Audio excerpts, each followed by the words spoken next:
I'm watching MSNBC, and I don't know this guy's. You know who he is. He's always on. He's a business. He's on the business side, and he's interviewing Elizabeth Warren yesterday. Okay, and I'm sure you know what Elizabeth Warren's shtick is. You've heard it, and you probably agree with some of it, right?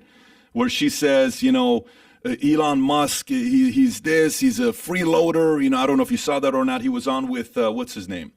Oh yeah, he does the thing with Andrew Ross Sorkin in the morning. You know who he is? CNBC. That's CNBC. CNBC, yeah. So anyway, so he's calling her out, and he says, "Hey, he's a freeloader. Elon Musk is a freeloader." And he says, "Shouldn't we celebrate this capitalist? He's one of us. He loves America. He came here.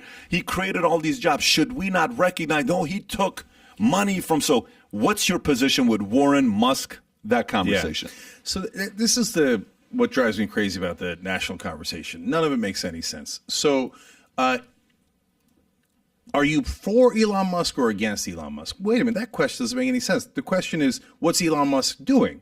So if you say, are you for Tesla? Well, that creates electric cars, and that's going to help the climate, and I'm in favor of that. So that's great. So that's a great thing that Elon Musk is doing. But in terms of paying taxes, for decades, he barely paid any taxes. So wait, why would I be in favor of that? Billionaires on average right now in federal taxes pay about 8% because of all the loopholes. Am I in favor? Should I, like some progressives will say, there shouldn't be any billionaires? I don't agree with that, right? So you did a great job. You built a great business. It helped the world generally. You became a billionaire. Fantastic, right? But should you pay your taxes? Fuck yeah, you should pay your taxes. So no, when Elizabeth Warren says they should pay their taxes, otherwise they're a freeloader, she's absolutely right. So let's unpack that. Okay. So this takes me to one area where we may have different opinions, but I kind of want to process it with you. So here's how I look at it. If the government has $1 million to give to you or to give to the government on who's going to do a better job with the money, I trust you're probably going to make the $1 million into $2 million more than the government's going to turn $1 million into $2 million. Okay. Now you may disagree, and you may say, Pat, I disagree with that, but they gave this guy $464 million. Mm-hmm. This guy named Elon Musk, the freeloader, right?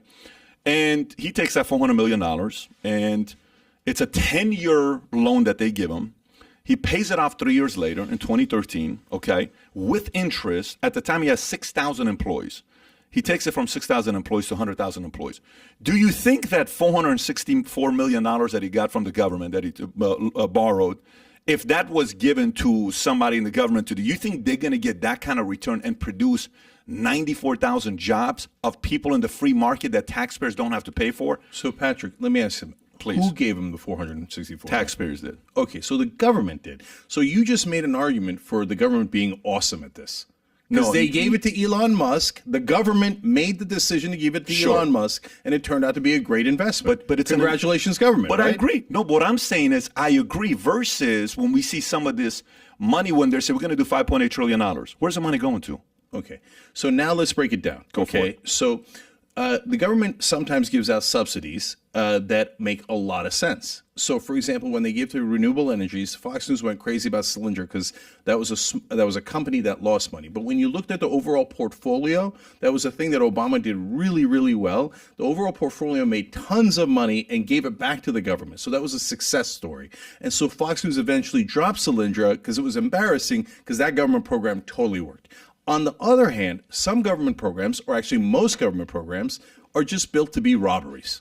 Okay, so people think, oh, the people on the left love the government. No, it depends. What's the government doing? Is it invading Iraq? Then I hate it, right? Is it saying, hey, women can't control their bodies? Then I hate it. It's big government, tyrannical, jackbooted thugs coming in, telling me what my wife can do or my daughter can do. Fuck off from my life, government, okay? So what is it? What's the government doing? So a lot of the subsidies are just robberies. So right now, we still give billions in subsidies to oil companies. Why? They're the most profitable companies in the world. Why are we giving them subsidies? Those from 100 years ago when it made sense. Now they don't make any sense at all, and no one thinks they make sense. They just do, like Manchin, constant subsidies to coal. Why? He owns a coal company. Manchin's one of the most corrupt people in Congress.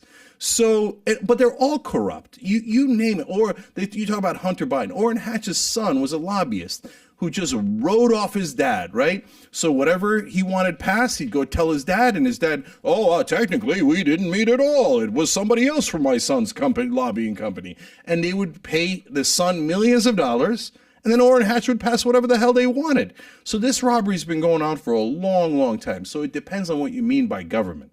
Yeah, I agree with that, where some of the money goes in places, but we don't get the return. But you give money to a guy like this, who's doing well, who brings and makes money for you, and he pays $11 billion in taxes this year that he's actually selling some of his stocks because that's an event, that's a tax event. Yeah. Should we not celebrate a guy like that? No, when he pays his taxes, I celebrate, okay? And the government forced him to do that. So he wasn't going to pay his taxes. It was the structure of that particular stock I don't grant. know if the government forced him to do that. No, it was, so Patrick, that particular, so there's two different things that happened in that. One, it was the type of stock grant that he had. It was coming due and he had to pay taxes. He wasn't choosing to sell at that point. But he did choose to sell a lot more, which I think was him saying, Tesla's probably at its peak. Let me take some money off the table while pretending. But you see that you see what happens here then here's what happens at this point. So what happens, what you just did is, there's no way this guy can ever win with guys like you. Never. No, that's not true. But wait a minute. But what you just speculated, and that's a speculation. First part, okay, fine, I get it. Like they're forcing him to pay tax, but you say now he's paying more. Oh, it's probably because he thinks Tesla's at his best. So regardless, this dude cannot win. No, Patrick, I'll take it. I don't care why he's doing anything. I don't care. Politician, if they're the greasiest. But should we applaud this guy? So again, it depends. What are we applauding him for? Yeah. So Patrick, in your example, by the way, he gets $464 million from the government. Yep. Why didn't the government take equity? Think about it. If we're all business people, right? Whose fault is that? Okay, hold on. So if somebody's going to give me $464 million, they're going to take a lot of equity. They're going to take 99% of the equity, right? That's how the markets work. But when the government does it, they're like, oh, we got paid back. That's not investing. That's not investing. Why don't we get equity? So you mentioned AIG. We bailed out AIG 100%. The government Of course, did. absolutely. And $13 billion of that was a backdoor bailout to Goldman Sachs. Again, that $13 billion was nothing but a robbery. Goldman Sachs took chances in the market. They failed at those chances. Yeah. They should have been punished by the market for failing. Instead, the taxpayers bailed them out because of the goddamn corrupt politicians, mainly Republicans, but yes, a giant portion were Democrats. And Obama helped in that robbery. Let's keep it real. Now, when I say that, MSNBC loses its mind. No. The beloved Obama and the beloved Biden and Pelosi are perfectly clean. Get the fuck out of here. So Mitch McConnell raised $1 billion, so does Nancy Pelosi. When Mitch McConnell raised $1 billion, they're like, can you believe this corruption? The Coke industry's giving money to Mitch McConnell. When Pelosi raises $1 billion, they're like, she's an angel. No, they're both bribes. Our politicians get bribed on the regular. So those subsidies to Elon Musk and a lot of the renewable energies turned out good for the country. So overall, I say I'll take it. But the correct way to structure that is significant equity for the American people, which they then sell off, by the way. But by the way, I don't disagree. Like, let me give you an idea. Agree. No, on the one part, I don't disagree. Like, okay, so the first guy I raised money with for my insurance company, I said, he says, I'll give you a few $1 million. Okay, great. Equity or debt? Purely debt. And it was a revenue-backed funding debt, which I don't know if you know how that works. It's a taxing loan. It's a taxing money you're raising, right? So ends up being 33% you're paying per year. Yeah, I mean, so you know how that works, right? Yeah. But you're a startup, and you're like, okay, I'll take it. I need the money.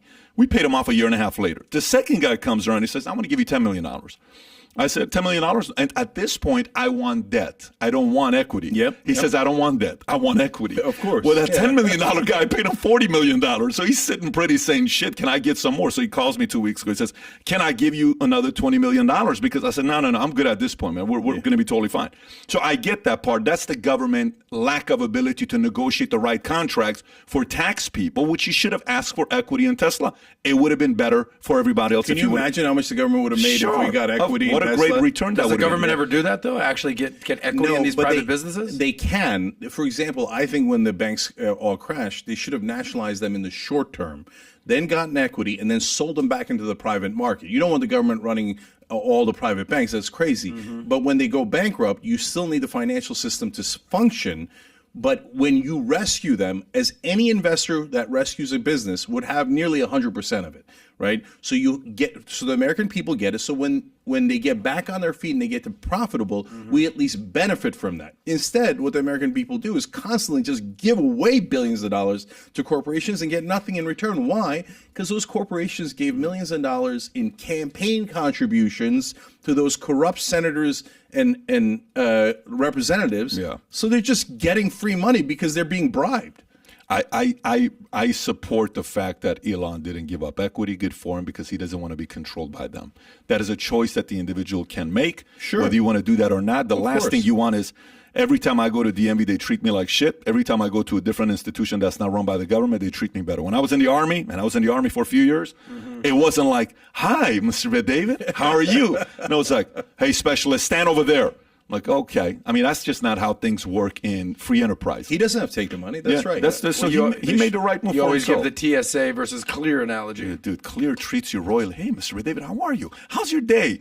TSA, can you stand over there, please? Sir, ma'am, I don't care. Stand here. Let me see it. It's a very, very, so to the government-ran organizations typically don't treat. When you travel, do you fly Clear or do you go TSA pre-check? What do you do? I do TSA pre-check. I love it. I think it's perfectly good enough. I know other people on Clear love it even more. I hear you on it. I like both. I just want to be given a little bit of a better service by a government organization, and you don't get that by government organizations. They treat you like they own you. By the it's way, a very different energy that you get. Yeah, I hear you on that too. And sometimes you need private and sometimes you need public, right? We can't, there's some things like cops, military that we have to have public. That's why the word socialism doesn't make any sense. Every economy in the world is a mixed economy. Every single one of them. Sweden's a mixed economy. We're a mixed economy. And so some of it is public. It should be public. We used to have private fire departments in America. It was a disaster because every house would burn down. Oh, he doesn't have insurance, so we're not going to put out the fire.